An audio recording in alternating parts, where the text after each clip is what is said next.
It was August 19th, 1782, 10 months after Cornwallis surrendered at Yorktown. The Revolutionary War had been won.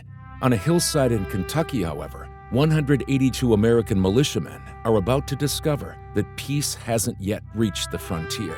Among them is 47-year-old Daniel Boone. He knows the land better than most, and right now, he fears they're heading straight into a trap. Boone's instincts are tragically correct. Within minutes, 72 men from the American militia will be dead, including Boone's own son. This massacre, one of America's bloodiest frontier defeats, is known as the Battle of Blue Licks.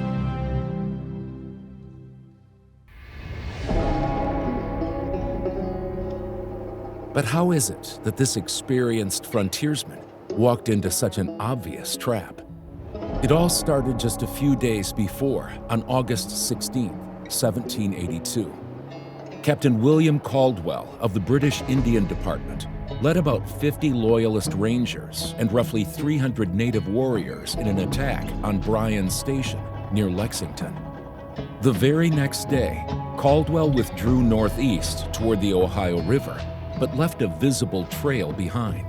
And that's exactly what he wanted the Kentuckians to see. When the Kentucky militia arrives at Bryan's Station on August 18th, the siege is over. Colonel John Todd takes command.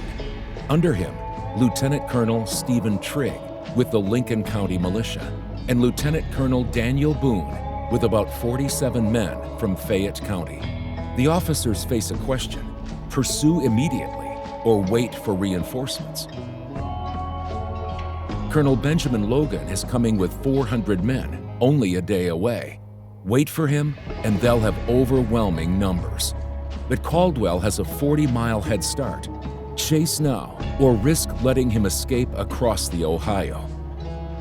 Major Hugh McGarry, known for his bravery and fierce temper, surprisingly advises them to wait for Logan and his men. Colonel Todd, however, believes the enemy numbers are exaggerated and calls McGarry's advice timid.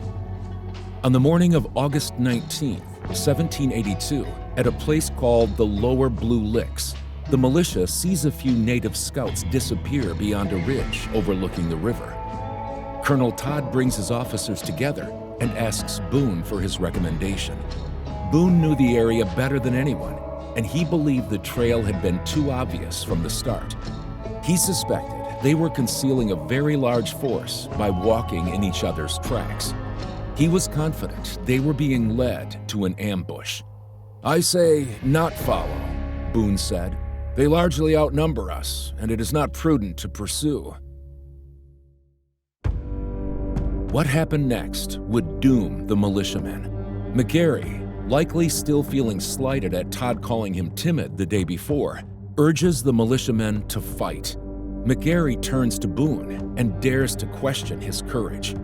Mounting his horse, McGarry charges across the river, urging the rest of the men on by saying they're cowards if they don't follow.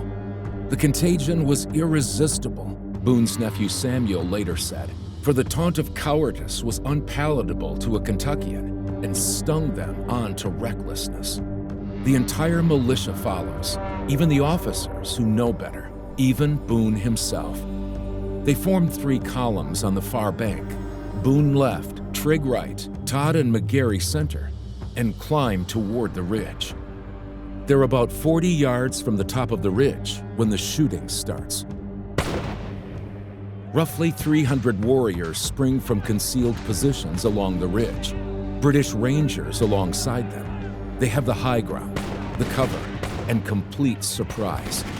The gunfire is devastating. In about 5 minutes, the center column collapses. Colonel Todd falls from his horse, killed. So does Colonel Trigg. 14 other officers go down. The right flank breaks. Only Boone's men on the left hold their ground briefly, pushing forward, returning fire. But warriors are already racing around both flanks, cutting off the retreat.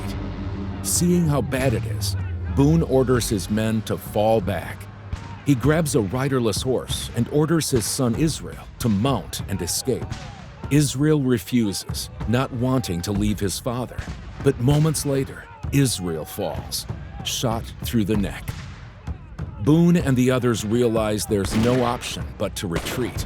The entire Battle of Blue Licks lasts only about 15 minutes. But by the time it's over, 72 Americans were left dead, including more than 60 Kentuckians. Another 6 to 8 were taken captive. Both McGarry and Boone survived. The British and Native forces lost no more than 11. It was a total massacre, and it happened 10 months after Yorktown.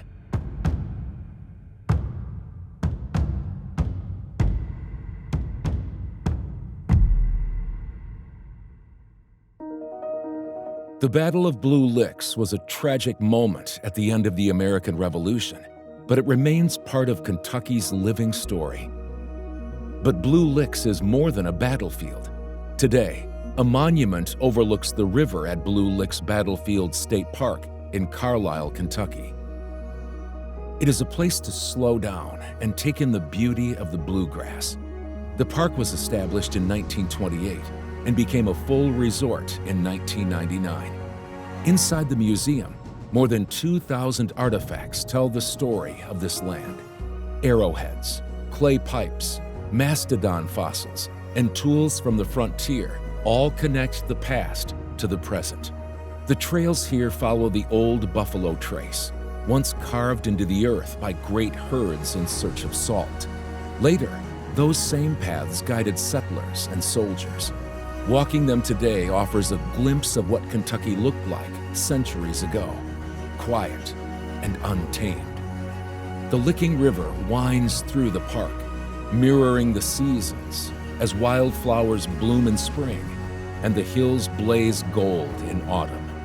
For many who return each year, Blue Licks is a place of memory and reflection. Each season passes over this battlefield, yet the story remains. Blue Licks keeps its history alive in the hills, the river, and in all who come to remember.